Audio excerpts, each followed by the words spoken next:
in YouTube. I'm going to name it pre-calc inverse functions. All right.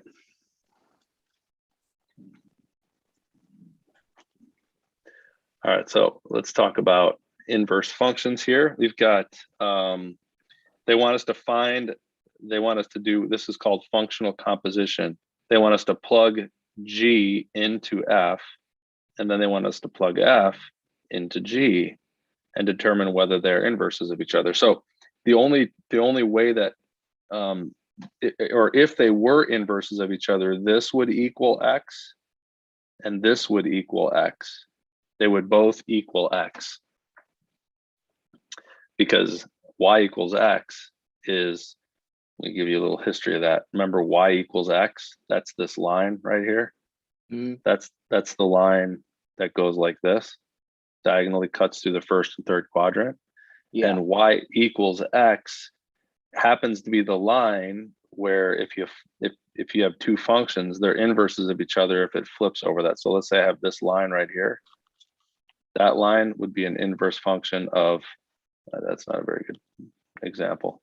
Let me do, I'm trying to think of something that's, well, yeah, let's do this. Let's do an exponential function. And the inverse of the exponential function would be reflected over that line, which is called a logarithmic function. So these two things would be inverses of each other. Let's say Y equals e to the X and Y equals ln of X. Those are inverse functions of each other, inverses of each other. And you can tell because they're flipped over the line Y equals X. That's the line Y equals X right there. So I'm saying that because one of the ways you tell if two functions are inverses of each other is you plug them into each other. In other words, you use functional composition with them and you figure out if they basically go away, they disappear. And to disappear means they turn into the identity function, which is Y equals X. Y equals X is basically just identifying. You're saying Y and X are the same thing. Let me give you another example. 3, what's the inverse of 3? What's the multiplicative inverse of 3? Is it -3? Nope, that's the additive. That's the additive inverse of 3. If you add -3 to 3, you get 0. So for the additive inverse, the additive inverse of 3 is -3. The multiplicative inverse of 3 is 1/3. And that's because what happens when you multiply 3 and 1/3 together? They cancel out. They cancel to what? 1. Exactly. So this is the additive identity. Whoops, I spelled identity wrong. That's the additive identity.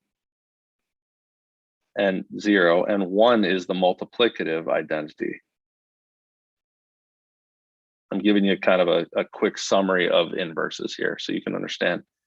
These are things that you might need to know for your test or something like that. So when you're talking about adding numbers together, the inverse of addition is subtraction because it undoes itself, right? Does adding 0 to anything do anything to your function or to your number? No. It does nothing. That's why it's called the identity. It just identifies it. Does multiplying by 1 do anything to a number? No.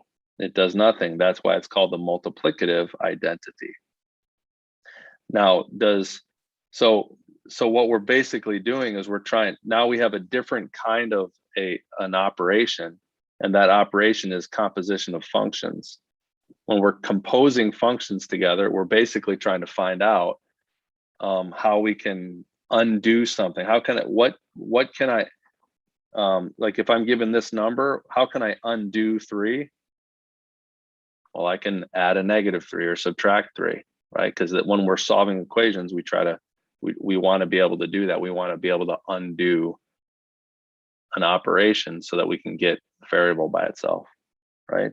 And when I'm multiplying things, I'm trying to undo by dividing by 3 or multiplying by 1/3. So what we're doing here is we're dealing with now we're dealing with functions. We're kind of at a higher level, and we're learning how to undo a function. In other words, what function would undo a function, or what's the inverse of a function? Okay, enough of the overarching idea behind it. Let's just go ahead and do it now. So how do we do this? Well, I'm going to color code this so it's easy for you to see. F will be blue and G will be red. Okay. So if I want to find F of G of X, I'm going to start writing. I'm doing F of G of X. So I'm going to start writing my F, but every time I see an X, I'm going to put a parentheses in there. Why? Because I'm going to plug in G of X every time I see an X in my original function. So I'm literally plugging in G of X, which is X plus 8/7, into the function F of X. You get what I'm doing there? Yeah. And then I'm going to simplify that. So how does that simplify? Well, it doesn't really simplify too much because they're not inverses of each other. So how would I simplify this? Well, I would multiply the 8 in, and I would divide the 7. Basically, it's just not going to be pretty. This isn't going to get rid of anything. It's not the inverse. So let's just go ahead and simplify that. This is going to be, let's see, 8/7 X plus 64/7 minus 7, which is 49/7, right? I'm getting common denominator so I can add them together. So 64 minus 49 is 15/7. So this is 8/7 X plus 15/7, which is not equal to X. So that's the answer for that part of the problem. And now I can already answer this question right here. It says, determine whether they are inverses of each other. The answer is no. I don't even have to do the other one to find that out. I can see because this does not equal X. Okay, now let's do the other one. Stop me if I'm going too fast. So now we're going to do G of F of X. So every time I see X, I'm going to plug in F of X into this equation. And remember, that was my blue one. So I'm literally plugging F of X into G of X. And what is F of X? It's 8X minus 7. So 8X minus 7 goes in wherever I saw X originally. Got what I'm doing? That makes sense? Yeah. And then, so now let's simplify that. That's 8X plus 1/7, which is, if you want to write it in slope intercept form, which is just that. So there's my two answers, and they are not inverses of each other.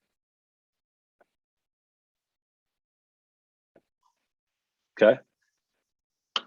Let's try another one. Do you have another one on here? Sweet. It says, find a formula for the inverse of F. I kind of want to try another one of these problems. You have another one of these problems that actually is going to work? I can check the homework assignment. Just give me 1 second. Yeah, well, it's okay. We'll come back to that. I'll do this problem first, but then we'll go back and hopefully we can find another one that actually works. Okay. Or I can even just make one up. If you want, I can just make up a problem. But if That you have works too. homework, I mean, if you have homework, we might as well do it if you've got a lot of problems that you have to do.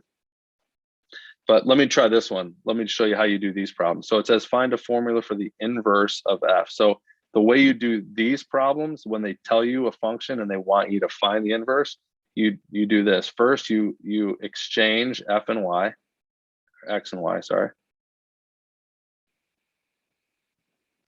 And then you solve for the new Y.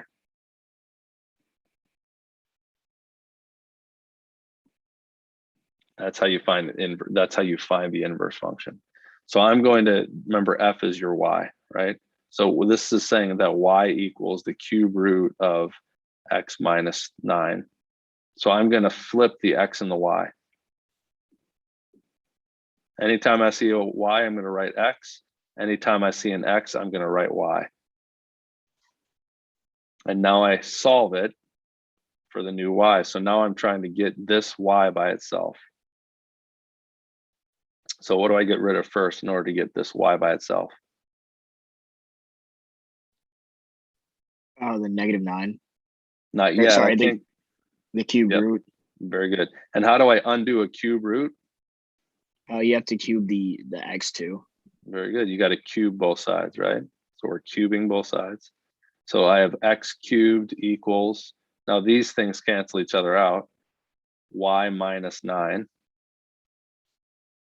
And now what?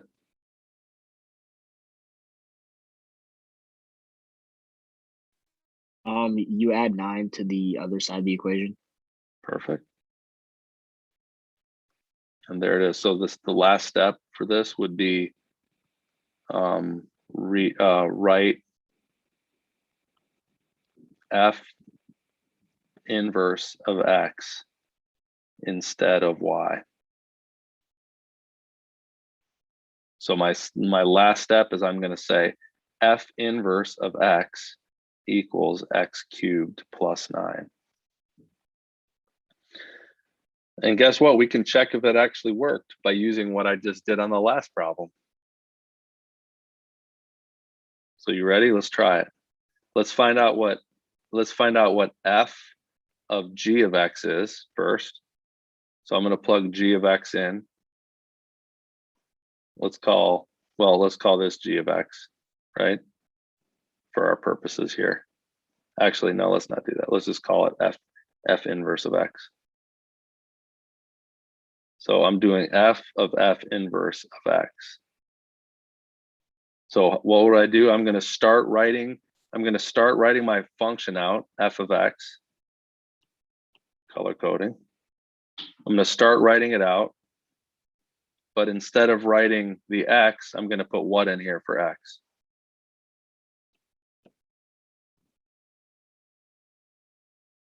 I'm going to put f inverse, which is this thing right here, x cubed plus 9. And what happens when I do that? When I simplify this, what do I get? X cubed plus 9. The plus 9 and the minus 9, what happens to it? Oh, they cancel out. Yeah, because these parentheses I don't really need, right? Those parentheses, there's nothing multiplying. So those cancel out. And then what happens to the cubed? So I'll just show the work. So this equals the cube root of x cubed. And what's the cube root of x cubed? X. It's x. And remember, that's what we were looking for. We're looking for x. So did that prove that they're inverses of each other? Almost. I'm halfway there. Now what do I have to do? F of the inverse of g of x. Exactly. Now I have to do f inverse. The f inverse of f of x.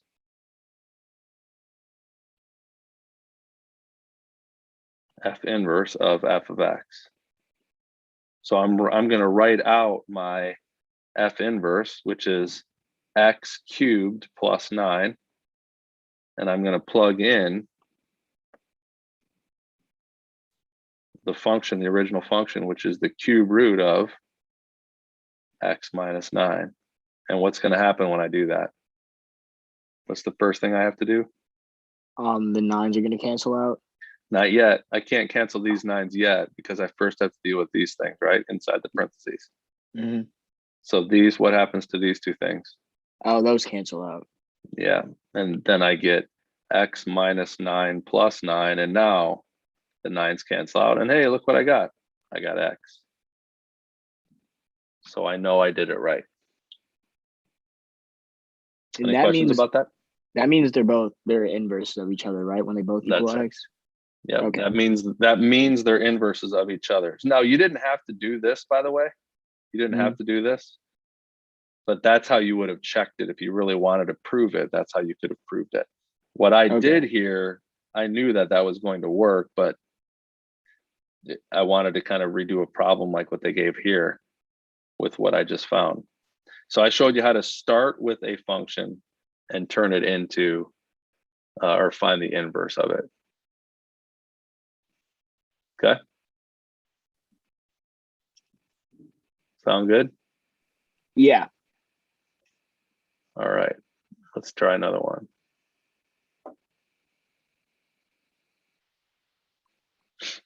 We don't have another one yet. This was from before, wasn't it? I put it on like slide 13 and 14 because I couldn't figure out how to delete the other ones. Okay. Okay. You can always just, you know what you should do is you should just create a new, anytime you have a session with me, just create a whole, like a brand new Jamboard and just share it with me. Okay. That's really all you have to do. I got it. All right. I'll try to turn off my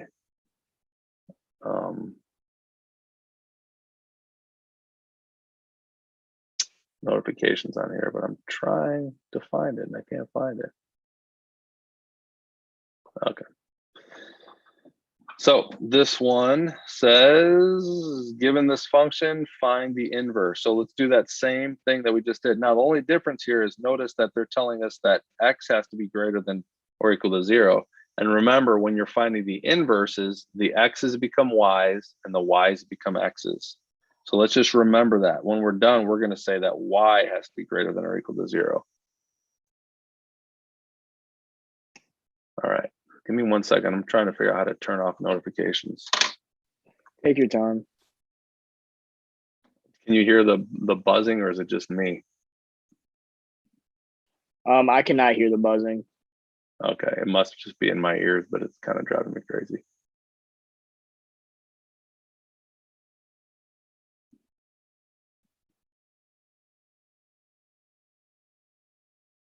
Okay.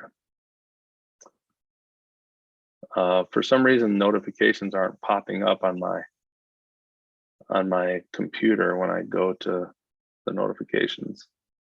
I'm trying to turn off these things, and it's just not working. So hopefully I figured it out. All right, back to the question. So we're going to first start, remember what I said, you're going to take your y equals x squared minus 6, and you're going to interchange or exchange the x and the y's, all of them. So this becomes x and this becomes y. Now what do I do? Subtract the 6. Not subtract it.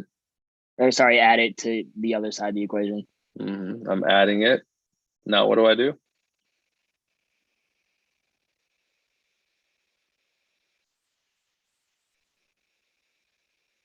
How do I get rid of the squared? Not square it.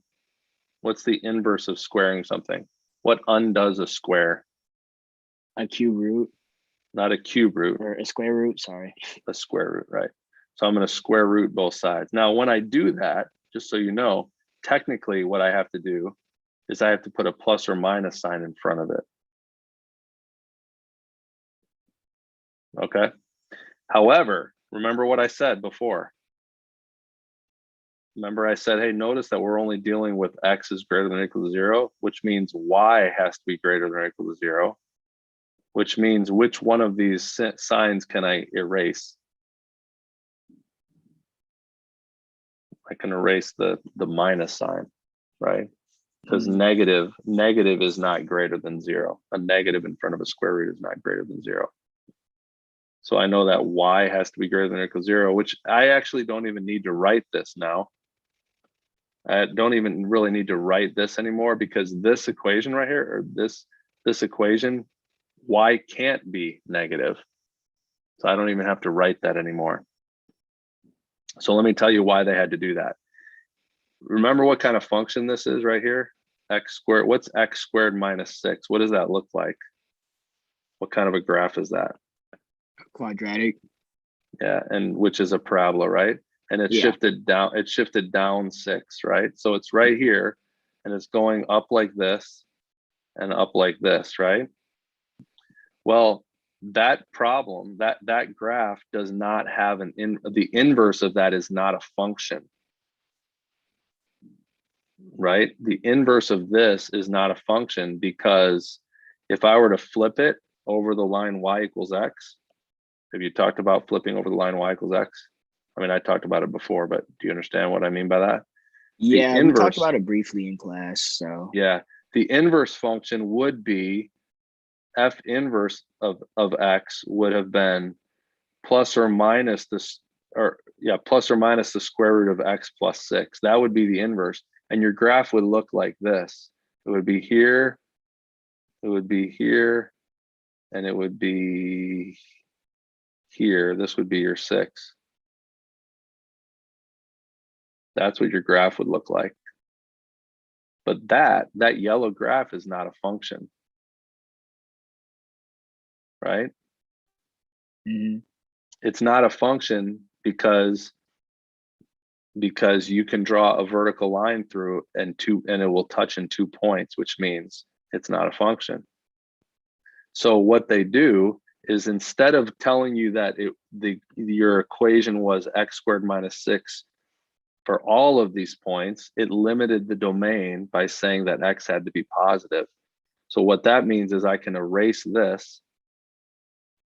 I can erase this part of that equation, which means I can also erase this part of the equation for the inverse. And now that yellow line is a function. And that's what this equation, I'll actually make that a blue line now. That's what this is. It's this blue, it's this inverse that we have right there. That is a function. I'm sorry, I wrote that wrong. This one right here. That is a function. That's that function right there. That makes sense? Yeah. Oh, and look, it even asked us to graph it, and we already have. So we've graphed it now. Notice when you graph it, it goes through. If you want to know how I knew to graph it so quickly and easily, what I did is I knew that my original function, are you good at graphing parabolas? Did you understand why I was able to so quickly graph y equals x squared minus 6? You see how I did that so quickly? Yeah. So you know it's got to go, it's going to be a parabola, but instead of starting at 0, 0, it starts at 0, -6, right? Because it's shifted down. Remember shifting?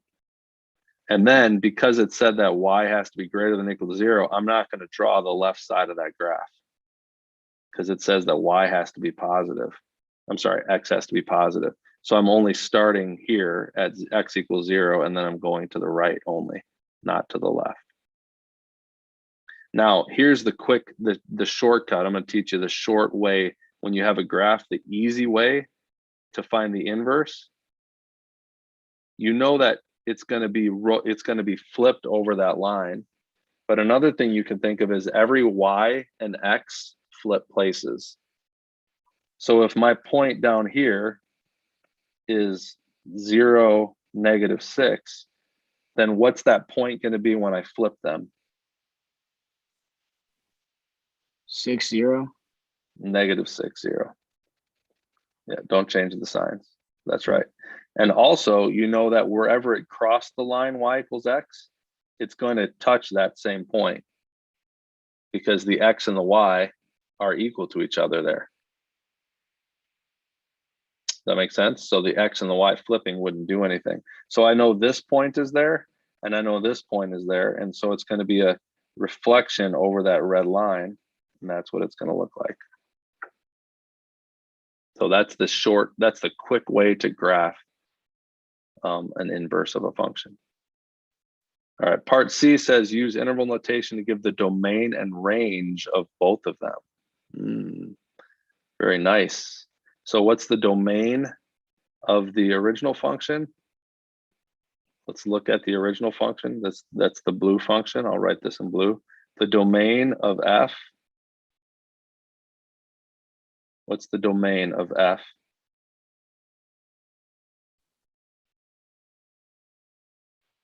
-6 to infinity. Well, Sorry, remember 0 to domain. infinity. Very good. Domain is always where. Very good. 0 to infinity, including or not including 0? Including. Very good. So I do that. Good job. And what's the range of f? 0 to infinity. Careful, the range, remember it's for this blue one. So Oh. it's starting down here. I go down here. Am I touching the blue graph? No, no, no. When do I start touching it? -6. And do I ever stop touching it? No. No. So it's -6 inclusive to infinity. Okay. Now let's find the domain and range of the inverse function. What's the domain of f inverse of x? Let's go. Remember what we do? We start on the left for domain. We start on the left and we keep, we do a scan until we touch it, and that's where it starts. Mhm. And does it ever end? No. So what's the domain? -6 to infinity. Good. And what's the range? 0 to infinity. Very good. The range is from 0 to infinity because it never stops touching it. So what do you notice about these, the domains and ranges? Whoops. 0 to infinity. What do you notice about the domains and ranges of f and f inverse? They're like the opposite of each other, kind of. That's exactly right. And why is that? Because you flip the x and y coordinates. Perfect. That's exactly right. So the x's and y's flip, which means the domain of f is the same as the range of f inverse, and the range of f is the same as the domain of f inverse. Excellent. Any questions about that? No, I got it. All right, let's try another one. So this says, given this function, same deal, right? So we're going to find all that information for this one. So first of all, we're going to find the inverse. So what do I do first? All right, y equals the square root of x minus 6. I flip the x and the y, and I solve for y. How do I solve for y? What do I do first to solve for y? You have to do a cube or a square root on the other side. Not square root. Not square root. I square both sides. How do I get rid of a square root? That's what I'm trying to do. I'm trying to get rid of the square root. I square to get rid of a square root. And the reason for that, by the way, in case you didn't know, the square root is the same as a 1/2 power. That's what a square root equals. It equals a 1/2 power. So if I had a 1/2 power, I need to raise it to the second power so that when I multiply 2 and 1/2, it becomes 1. That's really what you're doing there. Okay, so this means I have x squared equals y minus 6. Now what? You subtract the 6. Not Or subtract add it. the 6, sorry. Good. Make sure you don't make those mistakes. You don't want to make those little mistakes when you're doing it. Good. Now, what's the problem with this? What I wrote right here. What's the problem? Do you know? Do you recognize what the problem is going to be if I think that that's the inverse? I do not. So what did I just do? Let's look at these two graphs and let's tell me what you notice about the two graphs. So this one graph, what does the square root of x minus 6 look like? Let me make that a yellow. Let me make that a blue Cartesian plane. What is this graph right here look like? A square root graph. So so it's like this, but it's shifted where? Right 6. Very good. So here's 6 right here, and it's going to be this graph right there, right? And what's this graph look like right here? What's the inverse graph? So I'll go ahead and write f inverse of x equals x squared plus 6. What's the inverse, or what's x squared plus 6 look like? A quadratic shifted Up 6. Exactly. Yeah. Yep. Good. Are those inverses of each other? Are those two graphs inverses of each other? No. No. What did I do? What did I not take into consideration?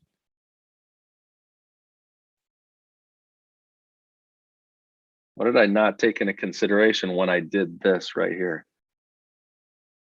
When I squared both sides, what did I just do?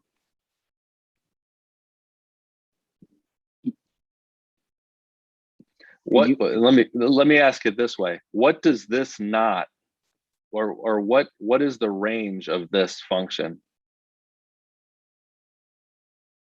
What can this function not be? Anything less than 0. Yeah, it can't be negative, right? So when I squared both sides, what I did is I kind of ignored the fact that when I squared both sides, I just turned that into a different, I kind of changed the properties of that. All of a sudden, I just allowed this to be here. So what I need to do is when I do something like that, I need to keep in mind, whoops, I have to say something here. I have to say that X has to be what? I want to erase this right here, don't I? Yeah. And now those look like inverses. So what do I have to say about X in order for me to erase that? X is less than or equal to 0. Not less than. Greater than or equal to 0. It's got to be greater than or equal to 0, right? Because that's all of these things over here. That's this. That's this, greater than or equal to 0. Okay. So I'm just going to say that. I'm going to say this, but I'm also going to say X has to be greater than or equal to 0. Okay. So that's the inverse. And it said graph them on the same coordinate system and use interval notation. So the same sort of thing. You see, they even told us right here. Look, they even kind of gave us a hint. X has to be greater than or equal to what? 0.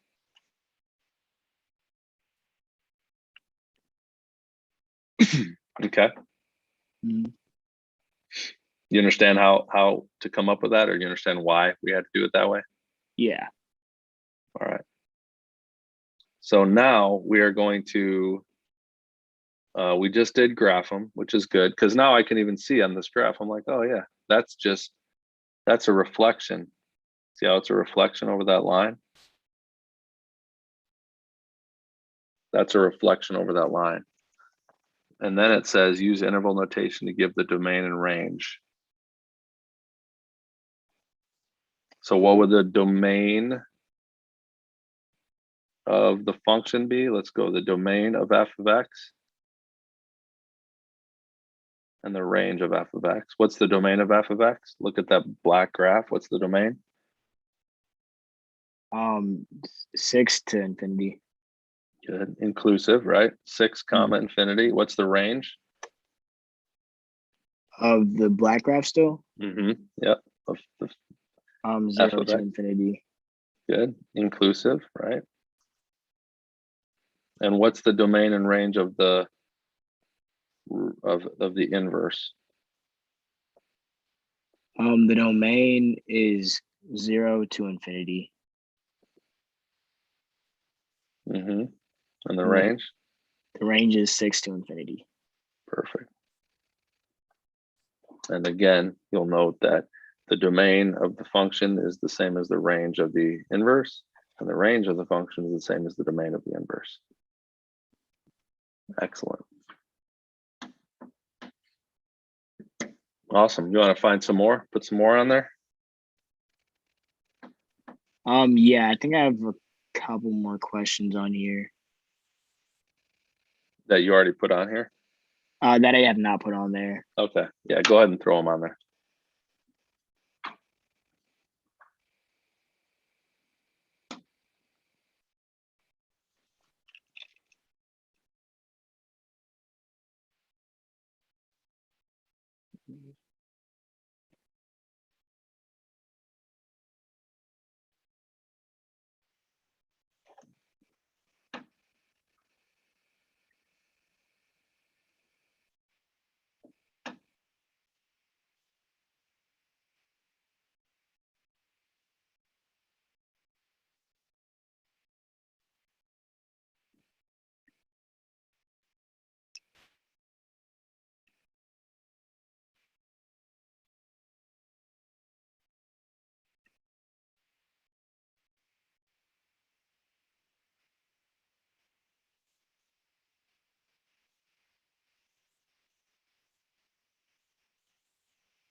And then I just uploaded my last question onto slide 15.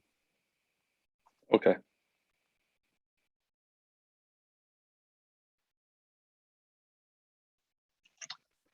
All right. So this says,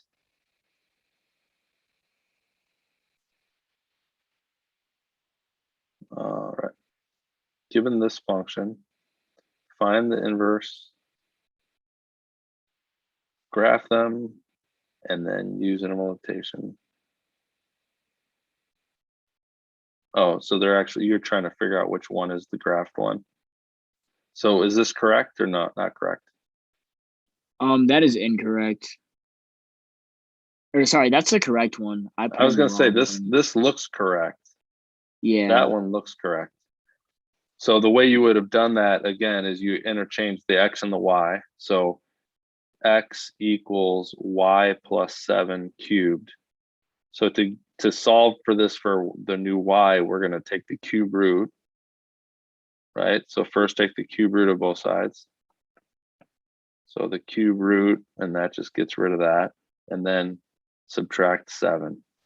So f inverse of x equals the cube root of x minus 7. And so to graph that, well, to graph this, the original thing, it's going to be, remember at what cube roots are like? They're like this. But Yeah. then this shifts it to the left 7. So which color was the, it's probably B. Kind of looks like B to me. Yeah. See how it's going to go left 7? I don't know, it's kind of small. I can't, yeah, that seems right. See how this is the graph that's left 7? And this Yeah. is this graph down 7.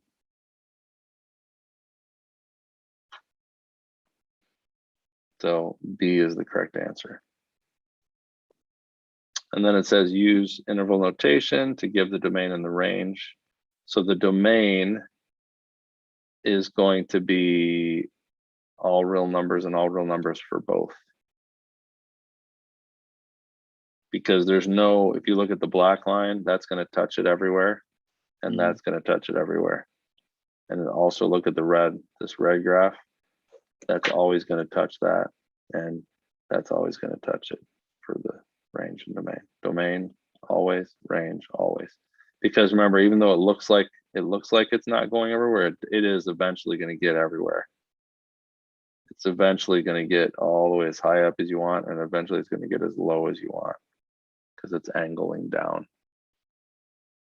So the domain and range both would be negative infinity to infinity. For all of them would be that negative infinity to positive infinity. Got it? Yeah. You have a test on this tomorrow? It's next Wednesday. Oh, okay.